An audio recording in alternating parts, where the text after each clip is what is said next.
All right, so I'm going. Alright, Shalom. First and foremost, we give all praises and glory to Yahweh, Hashem, Yahushua, Hashem, Kakadash. give honors to the apostles Gms and Shalom to the faithful men. As always, continue doing the work of the Lord. Alright, Lord willing. Alright, we continuing on, the Bible series. Now we on to, because what was the last one we did? I can't think right now.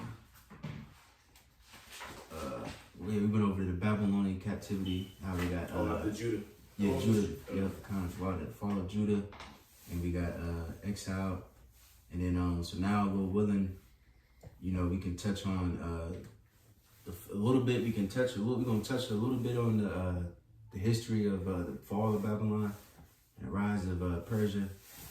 All right, and then we're gonna focus on Jake during the time. You know what I'm saying? But just real quick, today, Jake should take some notes, because the timeline can be a little confusing. You know what I'm saying? Because some of the Bible is not written, in order. You feel me? Like, as far as Haggai, well, I would say Ezra 1 was before Haggai. But Ezra 2 and so on and so forth, that was really after Haggai, you know what I mean? The book of Haggai, because Haggai was the one that encouraged Zerubbabel to build the temple, you know what I'm saying? So, and also during this time, I think the time of Ezra, the first half, before he wrote his second half, it was the book of Esther happened too. So it's a lot of, different timelines, stuff like that. So we're going to go into all of it. But Lord willing, we can start with the first article and just go into the fall of Babylon and the rise of Persia. I got it. Mm-hmm. This is from The Voice. It says Old Testament history, the Persian period and return from exile, 538 to 323. He said read through the first paragraph. Let me see. Hold on. Yeah, Con, you can read that. This is the decline of Babylon. It says the Babylonian Empire occupies a prominent place in the pages of Scripture because such decisive events for Israel's history sprung around Babylon's rise to power. It became a focal point of poetry, curses, theological reflection, and general perspectives on the world and the future. Matter of fact, you can go to the second paragraph. Come on. It says after the death of Nebuchadnezzar in 562 BC, the end came quickly for Babylon, weakened by internal divisions and threatened by ambitious neighbors. Its leaders could not hold the empire together. After a rapid succession of rulers marked by assassinations and intrigue, Nabonidus came to power in Babylon in 556. Nabonidus came to power in Babylon in 556. While in some ways a capable leader, Nabonidus precipitated divisions in the country that would become fatal. He was a religious rogue, worshiping the moon god Sin rather than Marduk, the chief deity of Babylon. As in the case of most religious innovations throughout history, his attempts to establish Sin as the chief deity of Babylon to replace Marduk aroused the opposition of many. Right, so what's that? We don't gotta get it, but pretty much division amongst kingdom, it's gonna fall. You see, but you got it. He says, because of hostility to his practices, an uprising eventually forced Nabonidus to leave Babylon. He left Prince Belshazzar in charge of most of the affairs of state and established a headquarters in Tima in the Arabian desert. Right, real quick, it says right there, that's the Daniel 5. Daniel 5, more than 2. Kind of. You got something you want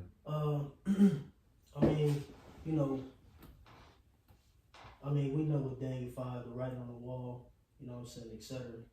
But I was just on it just in case something come out. Or really, I could just read like the first couple verses and jump down.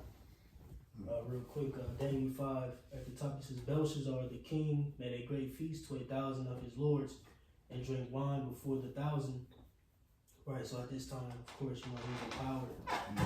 He was set up in power. It says, Belshazzar, while he tasted the wine, commanded to bring the golden and silver vessels which his father Nebuchadnezzar had taken out of the temple, which was in Jerusalem, that the king and his princes and his wives and his concubines might drink therein. So all the vessels that came from Jerusalem during the when y'all went over to Babylon, y'all go over the 3 besieging periods. Yeah. 605, 595, and 587 BC, if I'm not mistaken. Yeah, I believe so. Yeah, we did. Yeah, so we know, of course, that happened through the Spirit. Because it didn't all just happen in one day. You know what I'm saying? It was 3 different periods, 3 different rulers. That were in power. Kings of Judah. Who you had? Jehoiakim, and then Zedekiah. Yeah. And I believe 587, 586 BC is when they just went haywire and just destroyed everything. And then you had Esau in the mix. Yeah. He came and helped and shit. Yeah, raise it. Yeah, this we get that Psalms 137. But ultimately just coinciding secular history with biblical history through the Spirit. These were real accounts that happened. I can jump down to 29. It says, then commanded Belshazzar and they clothed Daniel with scarlet, put a chain of gold about his neck, and made a proclamation concerning him that he should be the 3rd ruler in the kingdom. And that night was Belshazzar the king of the Chaldeans slain, and Darius the Median took the kingdom, being about 62 years old. And of course, we know that we're going into Darius, or not Darius, but ultimately Cyrus. First one to come up. You know what I'm saying? But just correlating. Come on. And that's why it's beautiful. That's why Scripture says, through thy precepts I get understanding. Because it's going to be, you got to go to Daniel, you got to go to Haggai, you got to go to Zechariah. A lot of these different stories. Well, I mean, of course, Daniel's a little bit before, but, all these different stories are connected. You know what I'm saying? And you got to, sometimes you got to go back in history. You got to go to the curtain scripture, and then you got to go a little bit further. You know what I mean? So, precept upon precept. But you got it. It's that article. Yeah. It says from there he built a series of fortresses and governed a large portion of the caravan routes throughout Arabia. Although he eventually returned to Babylon, the nation remained divided and would never recover from the divisions precipitated by his rule. And then we can just read that Cyrus part, the 2 paragraphs, and then we can stop from that. And if I can make one mention, I believe that the Darius and Daniel 5 was speaking of Astyages, which I believe was the grandfather of Cyrus. So if you remember, Cyrus had conquered, Babylon as a whole, but he set Astyages up over the province of Babylon. That's why I said Darius the Median, because Astyages was the Medes, the Median. And it says took the kingdom, being about 62 years old, so he was an older man, because he was already the king of the Medes at that time. Beautiful. You got it. It says Cyrus and the rise of Persia. Just as Babylon was weakened by internal dissension, a new threat emerged on the scene of world history. Cyrus the Persian had managed to unify warring tribes by 550 BC, had conquered the Median Empire. With the Medes and Persia now united, Cyrus launched an ambitious campaign to expand his holdings to the west. Right, and real quick, it's beautiful too, because of course y'all went through that Daniel, going into the different rulerships that's going to rule. You know what I'm saying? So it's beautiful. Like I always say, man, it's just beautiful. It's knowing that the Lord controlled all this. Had this kingdom ruled and come down, and then other one come up. You know what I'm saying? It's interesting. But precept, real quick. I love the history, bro. It's like Proverbs 21, at the top it says the king's heart is in the hand of Yahweh. As the rivers of water, he turneth it whithersoever he will. Spirit meaning the brother, just going over that a little bit yesterday, but yeah, kind of like the elder Romain mentioned. That the Lord is in control of all these things, man. Setting up rulers, taking out rulers, weakening nations, so on and so forth. Something quick. You got it. It says, in spite of the Babylonian alliance with Egypt, Cyrus drove around the northern edges of Babylonian territory and pushed through Asia Minor to the Aegean Sea, shifting those areas from Babylonian to Persian control. Cyrus then returned to campaign. Hold on, can you read that last part back? Salaki. Where I started? Or? What do you talking about, the route he took?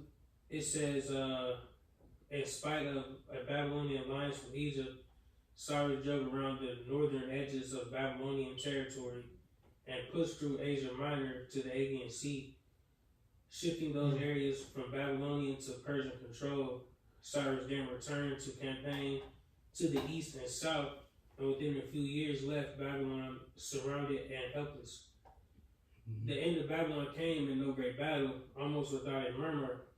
The Babylonians were so disaffected by the policies of Nabonidus that they had little will to fight.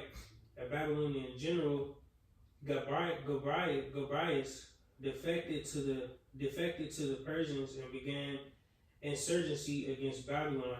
Right, and real quick, it says they had a little fight, right? And that proves right there, the apostles was going to that, because you go in that, what's that, Jeremiah says Babylon shall burn and never be inhabited. A lot of these prophecies are double fold. Jeremiah 51, 50. Yep. That's why they mentioned in, was that Revelation? I think it said New Babylon or Daughter of Babylon. Yep. You see? But you got it. It says, in a desperate attempt to rally support, Nabonidus attempted to reinstate the worship of Marduk and brought the gods of the outlying provinces to Babylon to inspire the people. But the effort backfired because it did nothing but further anger and demoralize the people from whom the gods had been taken. After an early engagement in which the Babylonians were soundly defeated, in 539 BC, Gobryas took the city of Babylon without a fight. Cyrus was now in control of all the former Babylonian empire and unchallenged master of that part of the world. Within a year, he would control all of the Middle East except Egypt. Right, and yet that route too pulled up. And right, and he said besides Egypt, but then your boy, what's his name, Cambyses, I believe he took it, Egypt. Cambyses. And then that's cool too, because I got a video too after you showed. Well, I'm gonna mention it because the history, the secular history, and then the Bible history is like it connects. But I don't know if Jake can see. You can't see the bubbles, but like it was mentioning, pretty much, this Media, Persia. Yeah, so you got Media and Persia, here. Like I said, he went north.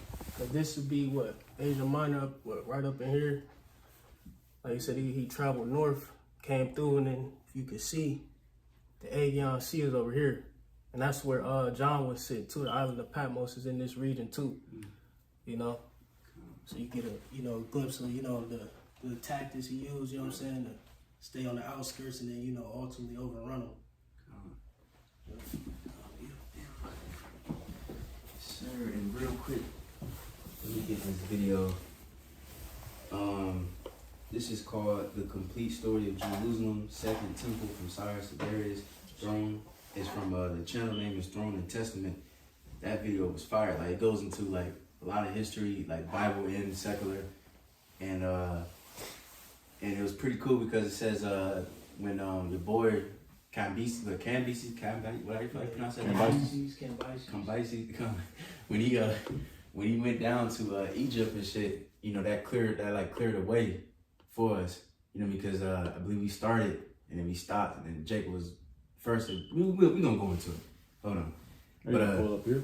Huh? You gonna pull up on the TV? Oh no, I just mentioned it. Yeah, because that's but Jake can look that video up. Okay, That's fire. I'm trying to tell you, y'all gotta check that out. But you was finished with that paragraph, right? Mm-hmm. Okay, so now we'll go into the second article I put in the Telegram. You know, just to show what happened before these events. You know what I'm saying? I can read your call if you want to take a break. Come through about it. You start at the beginning. Oh yeah, too. I forgot to mention. So Lil Willem, we gonna, cause a lot of these books are small, short, so we can just really summarize a lot of them. So this article is gonna go into the book of Ezra, Nehemiah, Haggai, Zechariah, and Malachi. They all was like in the same kind of time period. You know what I'm saying? But well, not all literally, but you know what I'm saying. But you got it. This is the post-exilic books of Ezra, Nehemiah, Haggai, Zechariah, Malachi, intertestament period. All right, so start here. The books written in Jerusalem after the return from the exile, now commonly called post-exilic, are 5 in number: Ezra, Nehemiah, Haggai, Zechariah, and Malachi. We shall speak of them in this order. We got number 1, Ezra. This book begins as chronicles, left off with the decree of Cyrus for the release of the captives and their return to the native land. It gives a little fuller account of this decree and also an account of the return of the first caravan of Jews. Right, so real quick, can we get that Ezra 1:1? Get a little bit of that. Got you right here, Ezra 1:1. It says, now in the first year of Cyrus, king of Persia, that the word of Yahweh by the mouth of Jeremiah might be fulfilled. It says Yahweh stirred up the spirit of Cyrus, king of Persia. Right, and that's, you know, ultimately dealing with that 70-year period, you know, prophesied by Jeremiah.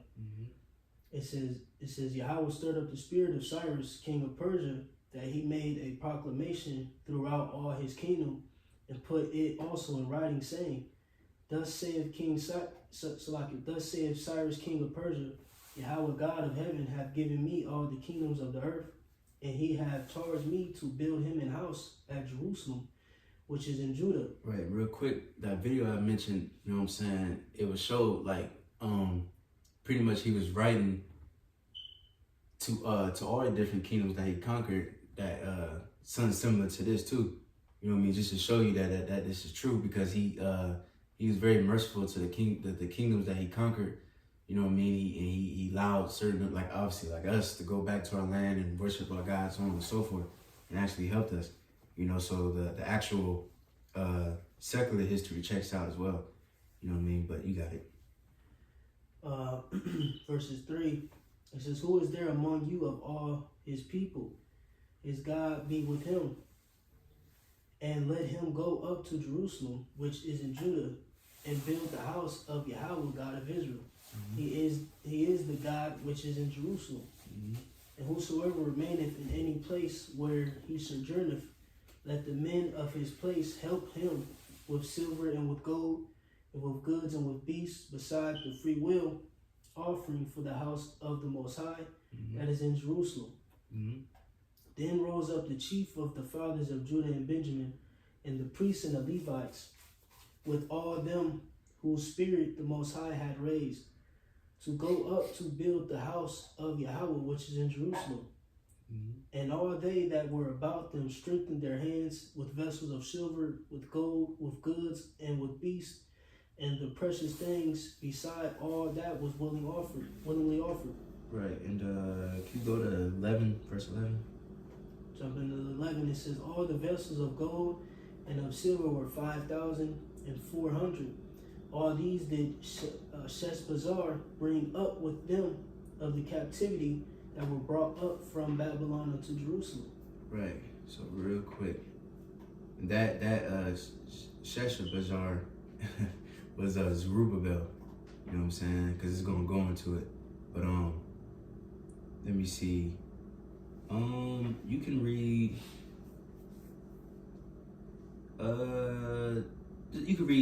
Ezra 2:1 and 2, and then we can go back to the article. Kind of says, now these are the children of the province that went up out of the captivity of those which had been carried away, whom Nebuchadnezzar, the king of Babylon, had carried away unto Babylon, and came again unto Jerusalem and Judah. It says, every one unto his city, which came with Zerubbabel, Jeshua, Nehemiah, Seraiah, Reliah, Mordecai, Bilshan, Mispar, Bigvai, Rehum, Baanah, the number of men of the people of Israel. Right, and then we can stop there. Yeah, now we go back to the article. It says, little fuller account of this decree, and also an account of the return of the first caravan of Jews under the command of Zerubbabel, called also Sheshbazzar, the prince of Judah. Right, and real quick, so like I forgot to mention, because Jake returned 3 times pretty much. It wasn't all just one time. You know, I mean, first it was Zerubbabel and the men that they mentioned, and then the second time was Ezra, and the third time was Nehemiah. You know what I'm saying? So, but you can go back to that though. It says Sheshbazzar, the prince of Judah. He was the prince of Judah in the sense that being a grandson of Joachim, the last king, he would have been entitled to the throne if Israel had been an independent nation. First Chronicles 3, 17 and 19. Right, so can you get that? Can you get First Chronicles 3? You can start at 1, then skip to 17. Just to show real quick his line. You said First Chronicles 3. And 1. It says, now these were the sons of David, which were born unto him in Hebron, the firstborn Amnon and Ahinoam, the Jezreelites, the second Daniel of Abigail, the Carmelites. Right, and can you skip to 15? Or, matter of fact, you can start up a little bit at Hezekiah. you see that? What verse? Oh, yeah, come, you start there. It says, Ahaz his son, Hezekiah his son, Manasseh his son, Ammon his son, Josiah his son.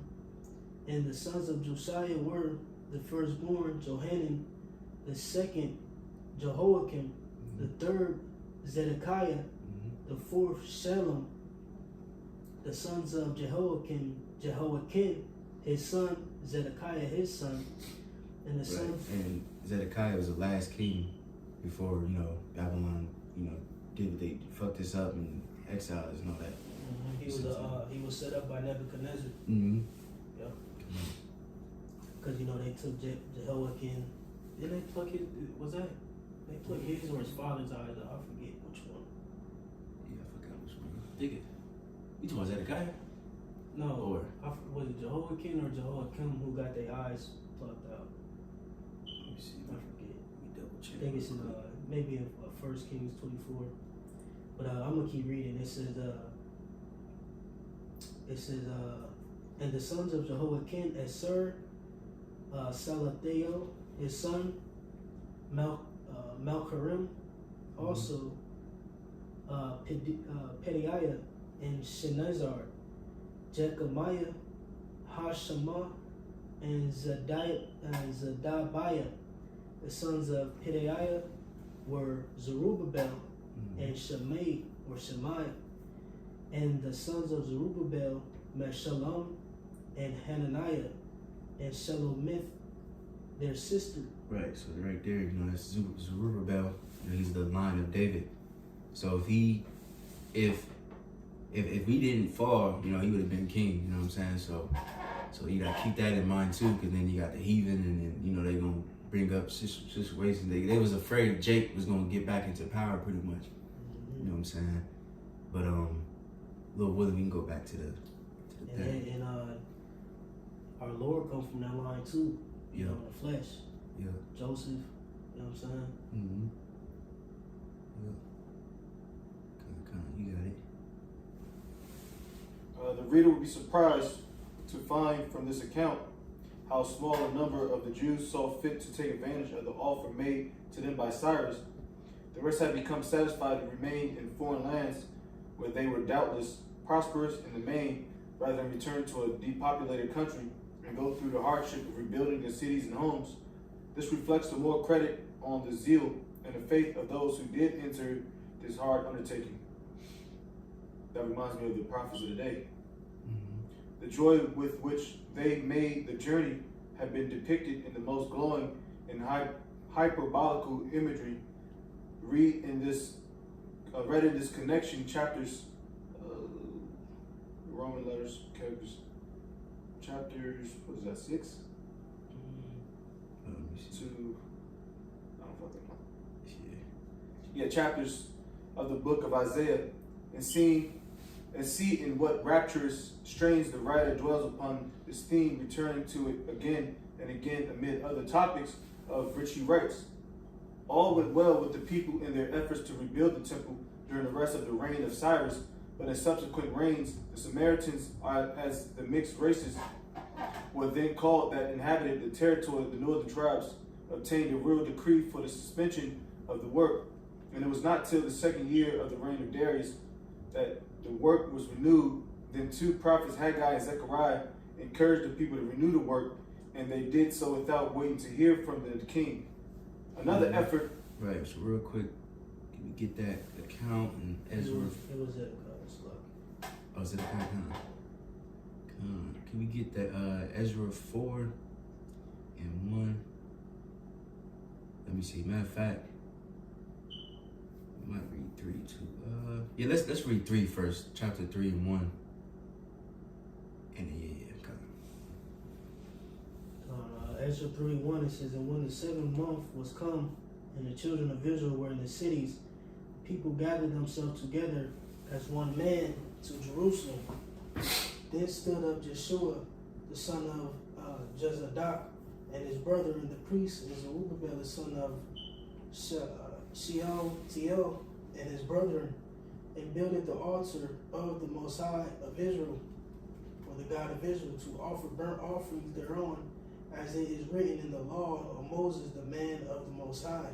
Right, so real quick, Jay can read all that in his own time, but they pretty much started keeping the Feast of Tabernacles. Jake is reestablishing the law and things like that. You know what I'm saying? But now we can skip down just to get to the main points to verse. You can start at 8.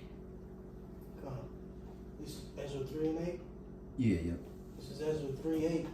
Now in the second year of their coming unto the house of the Most High at Jerusalem, in the 2nd month, began Zerubbabel the son of Shealtiel, and Jeshua the son of Jozadak, and the remnant of their brethren, the priests and the Levites, and all they that were come out of the captivity unto Jerusalem, and appointed the Levites from 20 years old and upward to set forward the work of the house of Yahweh. Mm-hmm. Then stood Jeshua, which his sons and his brethren, Cadmiel, and his sons, and his sons, the sons of Judah, together to set forward the workmen in the house of the Most High, the sons of Hananiah, with their sons and their brethren, the Levites. And when the builders laid the foundation of the temple of Yahweh, they set the priests in their apparel with trumpets, and the Levites, the sons of Asaph, with cymbals to praise Yahweh after ordinance of David, king of Israel. And they sang together by chorus and praising and giving thanks unto Yahweh, because he is good, and for his mercy endureth forever toward Israel. And all the people shouted with great shout when they praised Yahweh, because the foundation of the house of Yahweh was laid. But many of the priests and the Levites and the true fathers, who were ancient men that had seen the first house, when the foundation of this house was laid before their eyes, wept with a loud voice, and many shouted aloud for joy, so that the people could not discern the right. That's crazy. Mm-hmm. Like, you gotta think they was young children or however old, watching the temple be destroyed, and then seeing the temple be rebuilt. I believe this same account is in is it Second Measures or First Measures? I'm not for sure about the rebuilding of the temple. I think maybe First Measures. Continuing on, it says, but many of priests and Levites and the chief of the fathers who were ancient men that had seen the first house, when the foundation of this house was laid before their eyes, wept with a loud voice, and many shouted aloud for joy, so that the people could not discern the noise of the shout of joy from the noise of weeping of the people, for the people shouted with a loud shout, and the noise was heard afar off. Right, so now we got now. I believe it was them heathen in Samaria heard. Yeah. They heard. Yeah. They was shouting so loud. They heard. They was salty. What the fuck? Yeah. That chapter 4. Come on. You know. Let me keep going. Chapter 4. Yeah. Come on. Yeah, Ezra Jake, 4. Yeah, Jake got the what's it called? The foundation. Mm-hmm. The altar. First they built to the altar, and then they built the foundation. And now I'm about to go to chapter 4. Come on. So let me get back to it. Thinking about this precept, but keep going. Ezra 4:1. It says, now when the adversaries of Judah and Benjamin heard that the children of the captivity builded the temple unto Yahweh, God of Israel, then they came to Zerubbabel and to the chief of the fathers and said unto them, let us build with you, for we seek your God as ye do. And we do sacrifice unto him since the days of Ashuradan, king of Ashur. Yeah, the Assyrians. Yep. Because remember, they was getting fucked up. This is connected to the when they got lions, right? Yeah, the laws, and then because the heathen was getting fucked up by lions, and then they had priests come and teach them the law. So that's why Samaritans think, even with the woman in the well, you know, we worship our fathers in the mountain, whatever. They had a holy mountain or something, you know what I'm saying? But so they thought they was pretty much one of us type shit, but because they was taught the law. But no, you know, you was heathen brought by the Assyrians and put into that land after the northern tribe was kicked out. You know what I'm saying? And it's crazy too, because I was reading this other article. And the dude broke it down. I got, you know, obviously some Christian dude, and he was saying that those were Israelites, but they wasn't. You know, those heathens that was brought into the land. You still had some, right. some, you know, right. but we know that a lot of them was transported, you know what I'm saying, to Syria. Right. You know, that's documented. Right. Because then you got the story of like Jeremiah, you know what I'm saying, where Jake, that was still in like Jerusalem and stuff like that, the poor of the land, they was what's it called? They was complaining because they thought they had the right because they was there the whole time. You know what I mean? And then Jeremiah cussed their ass out. And that's when they try to go to Egypt, and you know, that's a whole different story. You know, when we get to Jeremiah, we can get into that. But anyways, you got it. Damn, so I'm trying to find this other account. It's in second Edges, but not church. But we keep going. It says Ezra 4 and 3. It says, but Zerubbabel and Jeshua and the rest of the chief of the fathers of Israel said unto them, ye have nothing to do with us to build an house unto our God, but we ourselves together will build unto Yahweh God of Israel, as King Cyrus the king of Persia hath commanded us. It's like, I go to show you that they was heathen. Yeah. Because he knew, like, nah, because it let it have been northern tribes. You know what I'm saying? I mean, you know, you would think they may have let them, you know what I'm saying? Like, you know what I'm saying? Mm-hmm. But they knew the history too. Like, it's a lot of heathen, it's all heathen up there. You know what I'm saying? Yeah. In Samaria, etc. Right. You going? Yeah, you can go a little bit more, but just add to your point, because then if that was the case that these guys right here specifically are Israelites, then Haggai and Zechariah, so on and so forth, they would have cussed them out too. Like, what you doing? Because you got the book of Haggai, which we're gonna go into in a minute. And he was telling Jake, Zerubbabel, and so on and so forth, like, hey, what y'all doing? Like, y'all over here building your own house, you supposed to be building a temple. You know what I'm saying? So if that was the case, if those was Israelites too, he would have cussed their ass out too. You know? But you got it. It reads, verse 5, verse 4, it says, then the people of the land weakened the hands of the people of Judah and troubled them in building. and hired counselors against them to frustrate their purpose all the days of Cyrus, king of Persia, even until the reign of Darius, king of Persia. Right. See, because then you got Cyrus, and then what's the boy's name? Cambyses the second. God, yep. Because I believe his grandfather, Cyrus's father, was Cambyses the first. God, yep. And then after that, you got Darius the first. Yep. And then, so it got halted till then, but you got it. Verses 6. Or, let me see. Yeah, because this Ahasuerus right here is speaking of, I think that's Cambyses, if I'm not mistaken.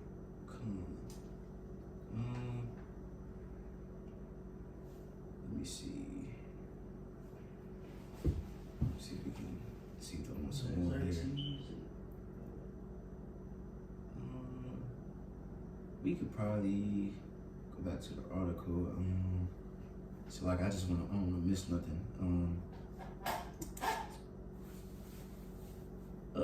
Well, it's a lot of reading, so let's just skip to well, read that verse you were just about to read, and then can you skip down to 23? Verse 6, it says, in the reign of Ahasuerus, in the beginning of his reign, wrote they unto him an accusation against the inhabitants of Judah and Jerusalem. Jumping down to 23, it reads, now when the copy of King Artaxerxes' letter was read before Rehum and Shimshai, the scribe, and their companions, they went up in haste to Jerusalem unto the Jews and made them to cease by force and power. Then ceased the work of the house of Yahweh, which is at Jerusalem. So it ceased unto the second year of the reign of Darius, king of Persia. So now we can go back to the article. Little one. So now it's halted for a moment, and then let me continue with the story. Another effort was made to stop them, but when the king was heard from it, was with the decree that the work should not be hindered. The account of these proceedings in chapter 1, verse 1 to 4 is full of interest and instruction. The time from the return till the completion of the temple was 21 years, as is known from the intervening reigns of the Persian kings. Between the 6th and 7th chapters of Ezra, there is a gap of time for 57 years, extended from the 6th year of Darius to the 7th year of Artaxerxes, Ezra 6-15 and 7-8. In the interval, Xerxes had reigned and made his famous expedition into Greece, and the events of the book of Esther had taken place. Why Ezra leaves it blank is not known, but perhaps on account of the troublous character of the times, he had nothing special to record that was not already written in Esther. This book marks the division between the very distinct parts of the book of Ezra. The first 6 chapters given the history of the caravan which returned under Zerubbabel until they had completed the temple, while the second part gives the personal labors of Ezra. He came to Jerusalem with a letter from the king and authorizing him to establish the law of the Most High as a law of the land and to enforce it if need be, by all the usual penalties of violated law. And let's get that account real quick. This is Ezra. I believe you can start at let me see. Yeah, that account or mirror account is in First Ezra 5 about them troubling them and building, etc.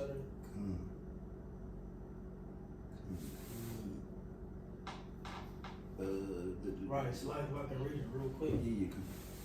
First Ezra 5, and I'm gonna start at 63. It says also the priests and the Levites and the chief of First Ezra 5:63. It says also the priests and the Levites and of the chief of their families, the ancients who had seen the former house, came to the building of this with weeping and great crying, with many with trumpets and joy shouted with loud voice. insomuch that the trumpets might not be heard for the weeping of the people. Yet the multitude sounded marvelously, so that it was heard afar off.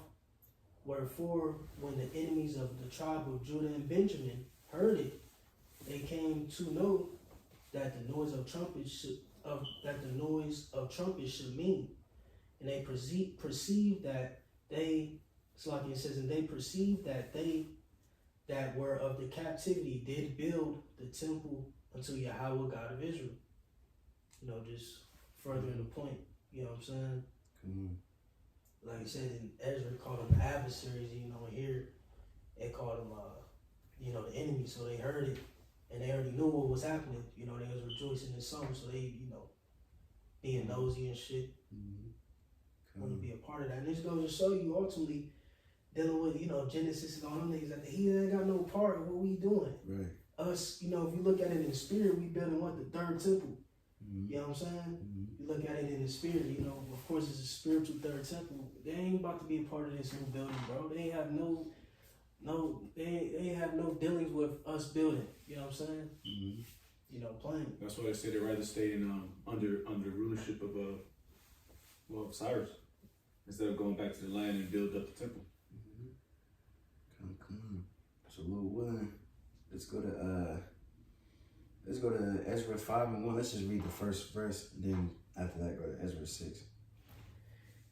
Ezra 5:1. It says, then the prophets Haggai the prophet and Zechariah the son of Iddo prophesied unto the Jews that were in Judah and Jerusalem in the name of the Most High God of Israel, even unto them. Then rose up Zerubbabel the son of Shealtiel and Joshua the son of Jozadak, and began to build the house of the Most High, which is at Jerusalem, and with them were the prophets of the Most High helping them. Right, which we're going to touch a little bit. We're going to go back in history in a minute. But, so see what I'm saying? So then, Ezra 6, that's when Ezra went back. You know what I'm saying? All that was before Ezra, you know what I'm saying, technically. But now we can go to Ezra 6:1, and then we're going to skip around a little bit. Ezra 6:1. Mm-hmm. Ezra 6:1, it says, then Darius the king made a decree, and search was made in the house of the rolls, where the treasures were laid up in Babylon. And there was found in Achametha in the palace that is in the province of the Medes, a roll, and therein was a record thus written. Right. In the first year of Cyrus the king, the same Cyrus the king made a decree concerning the house of Judah, so like in the house of the Most High at Jerusalem. Let the house be builded, the place where they offer sacrifices, and let the foundation thereof be strongly laid, and the height thereof 60 cubits, and the breadth thereof 60 cubits. So now, you know, of course, it goes all into details. So we can just skip into verse 14. Yeah, 14. Jumping to verse 14, it reads, and the elders of the Jews built it, and they prospered through the prophesying of Haggai the prophet and Zechariah the son of Iddo, and they built it and finished it according to the commandment of the Most High God of Israel, and according to the commandment of Cyrus and Darius and Artaxerxes king of Persia. And this house was finished on the 3rd day of the month Adar, which was in the 6th year of the reign of Darius the king. And the children of Israel, the priests and the Levites and the rest of the children of the captivity, kept the dedication of this house of the God with joy, or of the Most High with joy. Right. And we can stop there. All right. Just showing now they finally finished the temple. All right. And then Salaki, I'm trying to find where when Ezra got brought back. Okay, now we can go to chapter 7. You know what I'm saying? Then we can go to verse 1 and then skip to verse 6. is Ezra 7:1. It says, now after these things, in the reign of Artaxerxes, king of Persia, Ezra the son of Seraiah, and the son of Azariah, the son of Hilkiah, the son of Shalom. You said, oh, so like verse 1 and then jump down? Yeah, 6. Jump to verse 6. It says, this Ezra went up from Babylon and Well, 5, so like just a yeah. It says the son of Abishua, the son of Phinehas, the son of Eleazar, the son of Aaron, the chief priest. This Ezra went up from Babylon, and he was ready scribing the law of Moses, which Yahweh God of Israel had given. And the king granted him all his requests according to the hand of Yahweh his God upon him. Right, and then so pretty much Ezra went back and taught the law, you know, and then you can read, you know, we don't gotta go too much into detail, but I believe he does that in chapter 8. What? When he went back to taught the law to people and gave this sense. Come.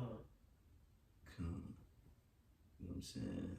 I got a precept. I could precept that. Come. Yeah, well, I'm gonna go to first Ezra because it's kind of reiterate. You know what I'm saying?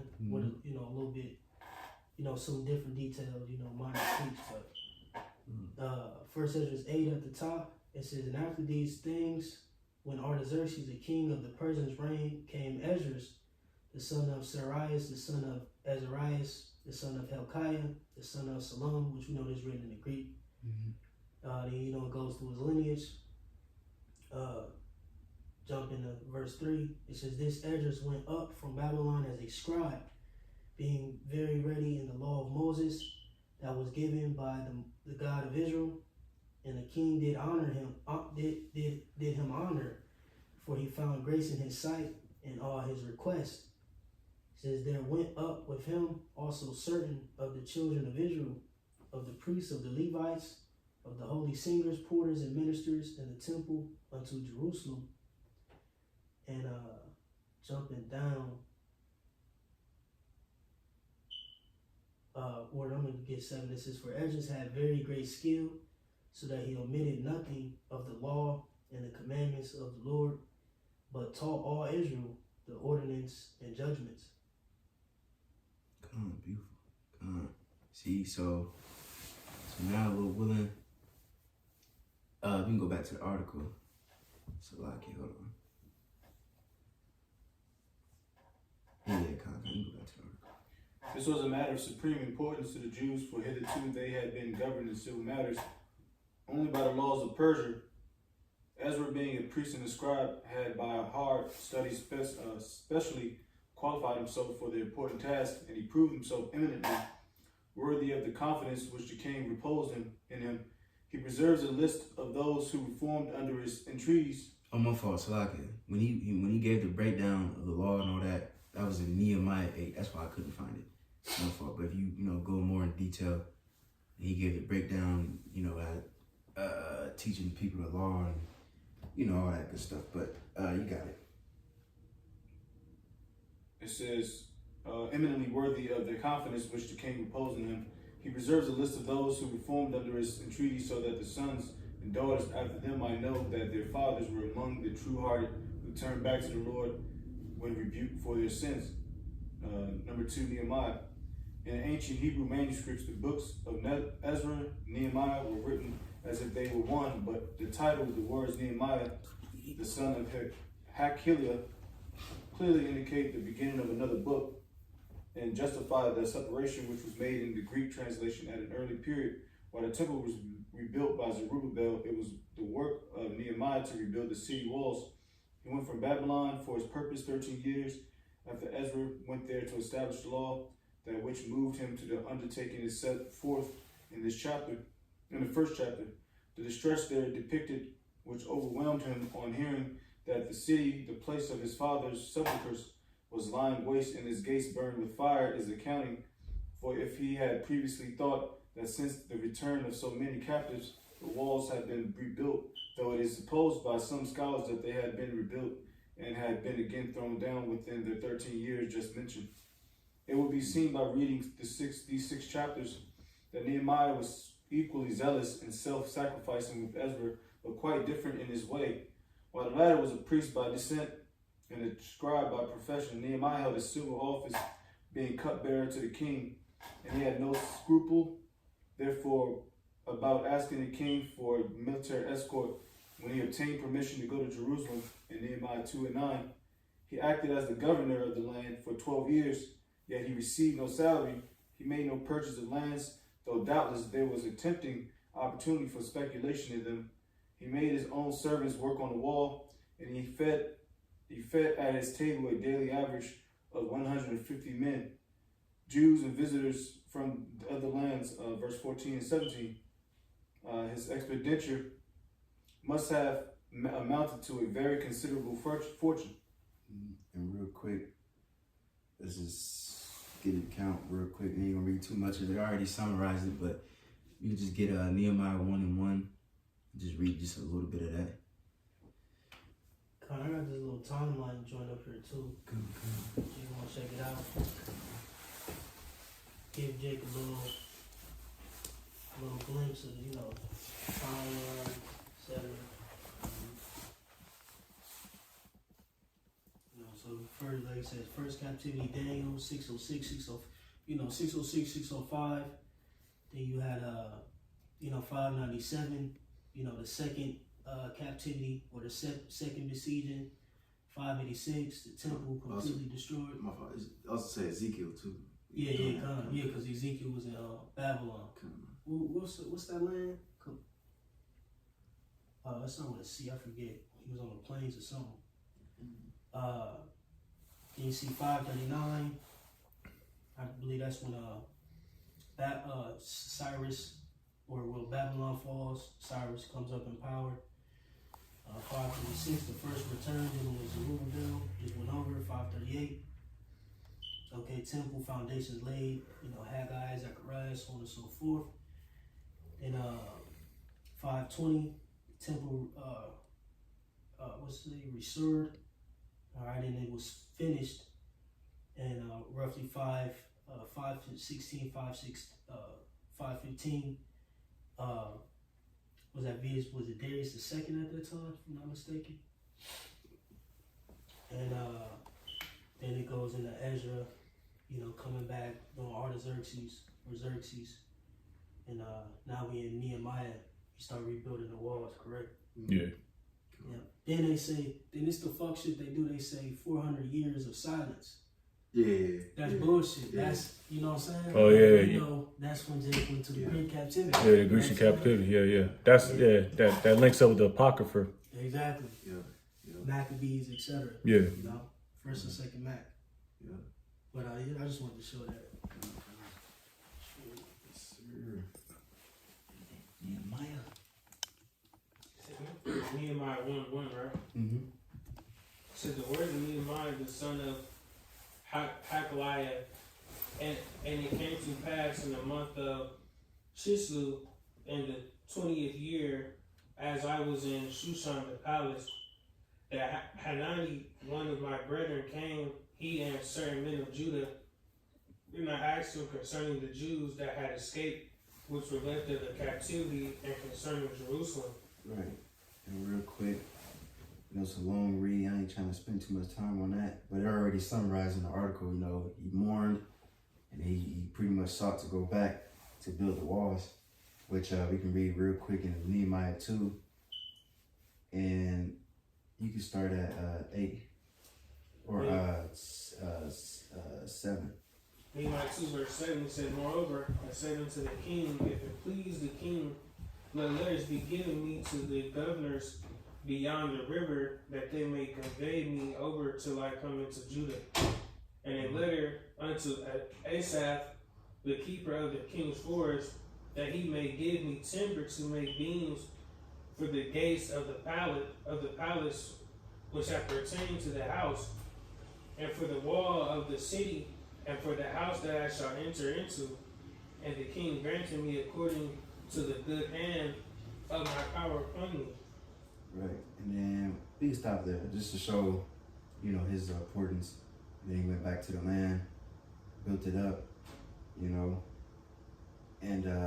go back to the article. So finish. It says, The other 7 chapters of the book are occupied with some details of Nehemiah's government of the people after the completion of the walls. At the end of his leave of absence from the king, he came back to Babylon, and after certain days, he came again to Jerusalem. Nehemiah chapter 2 and 6, chapter 13 to 6 to 7. During his absence, intermarriages with the heathen had again sprung up, and other abuses crept in. The narrative closes without a hint as to the subsequent life or death of either Nehemiah or Ezra, and thus ends the history contained in the Old Testament. Right, and then what was that? We don't gotta get it, but Nehemiah 13, he went back. Jake was It's already going on. right. Worship, the children couldn't barely speak Hebrew. Mm-hmm. You know what I'm saying? Some nigga had his he had his own little court in the temple. He had to kick his shit out. The Levites wasn't getting what they deserved, so on and so forth. So he was just cussing Jake out, pulling Jake's hair out. And he was pissed off. And hey, now I see why. Like, god damn, you went all the way back, build this wall. That's a long journey too. Right, years. Yeah. But yeah, kind of, yo. So let me see. So now, Lord willing, you got 3 more paragraphs. We could just finish it out, Lord willing. To me? Yeah, yep. The Haggai. Oh, you don't go on just up to Haggai? Mm-hmm. All right, this is Haggai number 3. In this little book, we are taken back in time, the 2nd year of Darius, and the 1st day of the 6th month of that year, Haggai 1:1. There had been a failure of crops in the land, and the prophet came to Zerubbabel and Joshua the priest with the word of the Lord, telling them that it was because the people had been building good houses for themselves and neglecting to build the Lord's house. The result was that these men and the people were aroused and began the work anew on the 24th day of the same month. This was before the issuing of the decree of Darius, giving them permission to renew the building. Haggai 6:1-5. Having the Lord's permission and command, they went to work without waiting for that of the king. This much is set forth in the 1st chapter. About a month later, So like real quick, let's just get the first verse real quick. Oh, Haggai 1.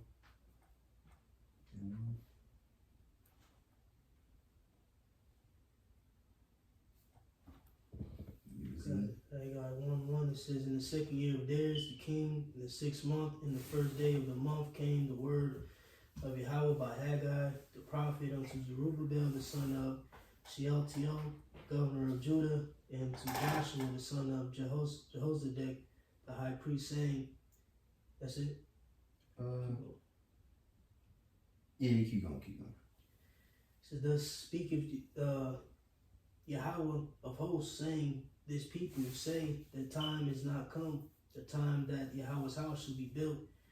Then came the word of Yahweh by Haggai the prophet, saying, it is time for you, O ye, to dwell in your Seled houses, and this house lie waste. Mm-hmm. Now therefore, thus saith Yahweh of hosts, consider your ways. Right, then, it goes on and on. Matter of fact, let's get to verse 12. Verses 12, it reads, then Zerubbabel the son of Shealtiel, Joshua the son of Jehozadak the high priest, with all the remnant of the people, obeyed the voice of Yahweh their God and the words of Haggai the prophet, as Yahweh their God had sent him, and the people did fear before Yahweh. Right, see, so now, Haggai, along with Zechariah, pretty much was telling Jake to get back to work. You know what I'm saying? Because Jake was settled on their lease. You know what I'm saying? Getting comfortable. All right. And then also, too, Haggai and Zechariah also helped build the temple as well. So you have Haggai and Zechariah telling Jake to get on that shit, to build.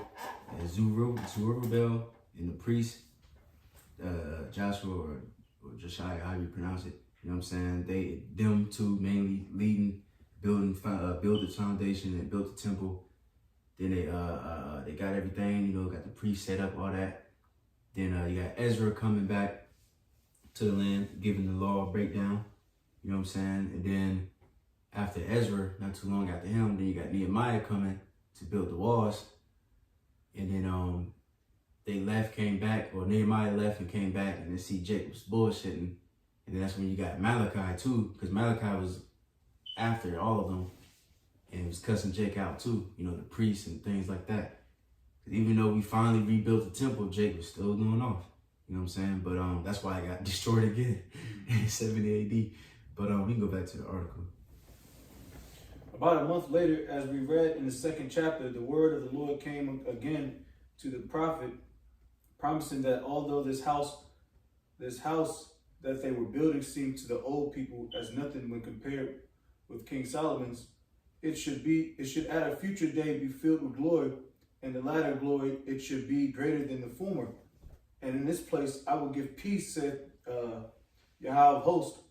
This prediction had evident reference to the connection between Yahushua and his apostles with that house, for by this his greatest glory was attained. About 2 months later, on the 24th of the 9th month of the same year, 2 other messages were brought by Haggai, the first reminding the people again that the crop failure was a punishment sent by the Lord, but promising that from that day forth he would bless them. The second was a personal message to Zerubbabel, promising him that while the Heavenly Father was going to overthrow all the nations and kingdoms, he would take him and make him a signet, as Zerubbabel was a lineal ancestor of our Lord Yahushua.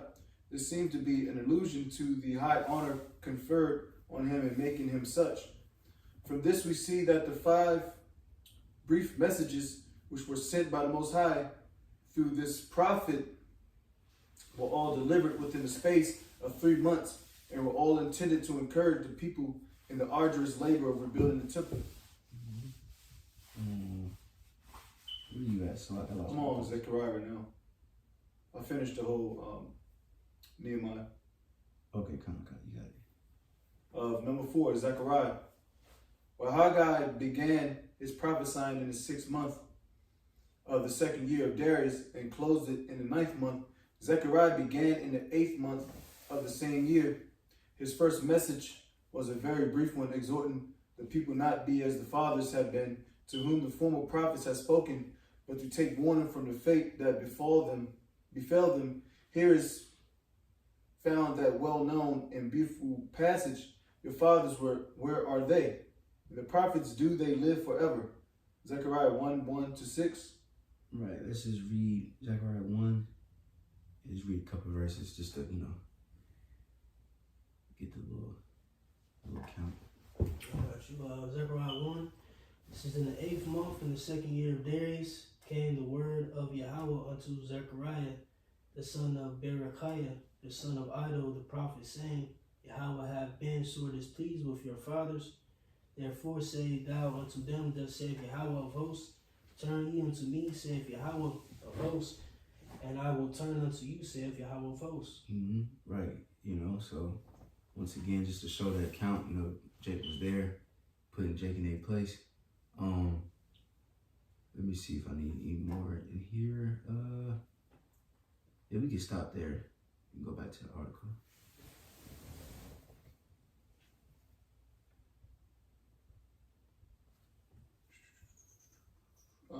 Or matter of fact, hold on.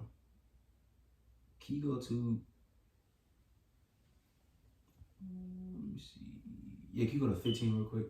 The same chapter. Zechariah 1:15, it reads, and I am very sore displeased with the heathen that are at ease, for I was but a little displeased, and they helped forward the affliction. Therefore, thus saith Yahweh, I am returned to Jerusalem with mercies. My house shall be built in it, saith Yahweh of hosts, and a line shall be stretched forth upon Jerusalem. Right, so he's prophesying that the house is going to be built, But, Lord willing, I can go back to the article. This is about 3 months later, on the 24th day of the 11th month in the same year of Darius, he brought his second message, consisting of 8 symbolic and curious visions, all of which interpreted to him by an angel. He gave encouragement to the people with respect to the temple. Zechariah 1:1-6 and 15. Read the majority of that. Thus we see that the first work of Zechariah like all the work of Haggai was to cooperate with each other and with Zerubbabel and Joshua, the high priest, in pushing forward the reconstruction of the temple. This was necessary to the fulfillment of the Most High's purposes and promises respecting Israel and the coming kingdom of Yahushua. Right, and you can skip that paragraph right there. It just goes into the Messiah prophecy, But Jump to Malachi. yeah, kind of. This is Malachi the 5th, the final one. That'd be post-exilic. As Nehemiah was the last of the Old Testament historians, Malachi was the last of the prophets, and they cooperated with each other. For while Malachi, unlike Haggai and Zechariah, does not give the date of his message, the contents of it show clearly that he spoke after the temple had been completed, and the regular service therein had been renewed, as he makes no allusion to the troubles about rebuilding the walls. This work also seems to have been completed. And he rebukes the people for intermarriage with the heathen. This agrees with the state of things when Nehemiah came the second time to Jerusalem and broke up that practice. The book has the form of a single discourse by the prophet. He begins with the fact that the Most High had loved Jacob and hated Esau, where the two brothers are put for the nations that sprang from them, and he predicts disaster yet to befall the latter. Malachi 1:1-5. He then rebukes the priests for treating with contempt the law of sacrifices, a corruption which grew out of their avarice. Malachi 1:6-11-14. He next predicts the coming of the Messiah to the temple and the work of purification and separation which he will execute. Malachi 2:17, Malachi 3:6. Turning back to his own time, he rebukes the people severely with withholding their tithes and offerings and for pretending that there was no profit in serving the Lord. Malachi 3:7-15. He predicts the final blessedness of those that feared the Lord and the destruction of those who feared him not. Malachi 3:16 and Malachi 4:3. As a most fitting close of the Old Testament, he looks back and says to the people, remember ye the law of Moses, my servant, which I commanded unto him in Horeb for all Israel, even statutes and judgments. And then he looks forward to the work of John the Baptist and says, behold, I will send you Elijah the prophet before the great and terrible day of the Lord come. And he shall turn the heart of the fathers to the children and the heart of the children to their fathers, lest I come and smite the earth with a curse. Right. And then, let me see. You can stop there because they just mentioned pretty much like the brother mentioned there was like a time where there's no history. Yeah. Then it mentions the Apocrypha, Josephus, Lord willing, we can touch on that later classes. But yeah, you see, Lord willing, that's pretty much the point. And then I had another article, but Jay can probably read that on her own time. It just pretty much summarized everything that we just said. You know what I mean? Something for that. Come. Little AI real quick. Come. Real quick. Got this little AI overview, concerning the kings and the duration of the building of the temple. Okay, so it begins, it says, first bullet point, well, I'm gonna just get the overview. It says, Persian king started with Cyrus the Great decree. I'm gonna just go to the bullet point. It says, key Persian kings and the temple reconstruction. It says, Cyrus the Great issued the initial decree allowing the Jews to return to Jerusalem and rebuild the temple, 538 BC.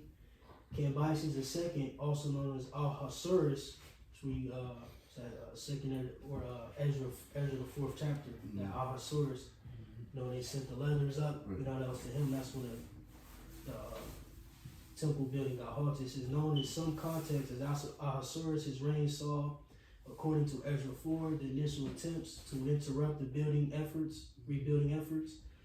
It says, false Smyrtus, Artaxerxes mentioned as a successor, under whom the building of the city and the temple stopped until the reign of Darius I.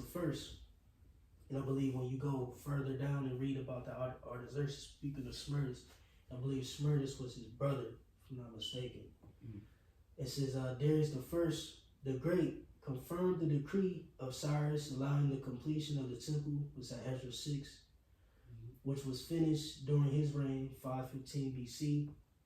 Then you had Xerxes, Ahasuerus, mentioned in the context of the post-exilic period, book of Esther.